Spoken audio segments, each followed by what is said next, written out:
ஐயா பல நெடுமாறன் இப்போ இளமை காலங்களை பற்றி பேசுகிறார். இருந்திருந்தால் ஃபாஸ்ட்டு ஃப்யூச்சரில் பேசிகிட்ருக்கார். அதாவது காய் நெடுமாறனாக பேசிகிட்ருக்காரு.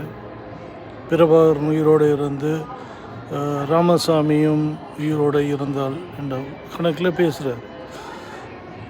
ராமசாமியின் கொள்கையான பெண் விடுதலை, தேசிய இன விடுதலைகள், சாதி ஒழிப்பு இவற்றை பிரபாகரன் செய்து முடித்தார் என்ற மாதிரி பேசுகிறார். பிரபாகரனே நாயக்கர கொள்கைகளை பல பண்ணியிருக்கிறாண்டு. ஐயா பல நெடுமாறன் அவர்கள் பிரபாகரன் உயிரோடு இருந்தால் நாயக்கரையே தூக்கியிருப்பா போல். இங்கே பல பேரை தூக்கியிருப்பா போல. வேண்டிய கருணாவை தூக்குற மாதிரி, கருணாநிதி உட்பட மாத்தியாவை தூக்கின மாதிரி அண்ணன் மகன் கார்த்திக் என்றவனை கூட தலைவர் உயிரோடு இருந்ததுன்றா தூக்கியிருப்பார். இப்போ அந்த வரிசையில்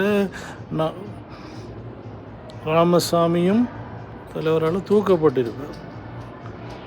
இந்த நிலையில் போய் தலைவரையும் ராமசாமியும் போயிட்டு வெட்டி பேச்சு ராமசாமியிட்டு ஒரு மில்லியன்றது தெரியுது.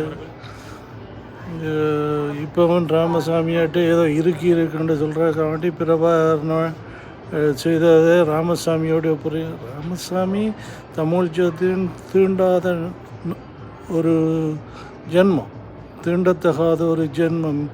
வருங்காலத்தில் கெட்ட வார்த்தைகளை தமிழ் சமூகம் பேச வேண்டும் என்று சொன்னால் ராமசாமி, கருணாநிதி, திராவிடம் இந்த பேச்சு இதுவே தமிழில் மிக மோசமான கெட்ட வார்த்தைகள்.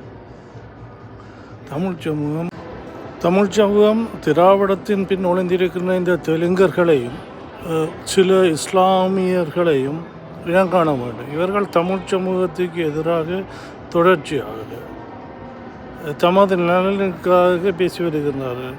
இஸ்லாமிய கிறிஸ்தவ அமைப்பை சேர்ந்தவர்களும் திராவிடத்தின் ஊடாக தமது மத பிரச்சாரங்களுக்கும் மத மாற்றங்களுக்கும் இந்த திராவிட அமைப்புகளை பயன்படுத்துவதால் திராவிட இந்த திமுகவால் பயன் பெற்று கொண்டிருப்பதால் அவர்களுக்கு ஜாலரம் வீசி காட்டியிருக்கிறார்கள்.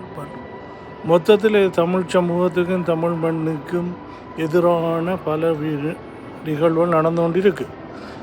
இவ்வாறு திராவிடத்தை தொடர்ந்து இப்போதும் ஆதரிக்கின்ற இந்த இஸ்லாமிய கிறிஸ்தவ மற்றும் திராவிட தெலுங்கர்களை முழுமையாக தமிழ் சமூகத்திலிருந்து புறக்கணிக்க வேண்டும்.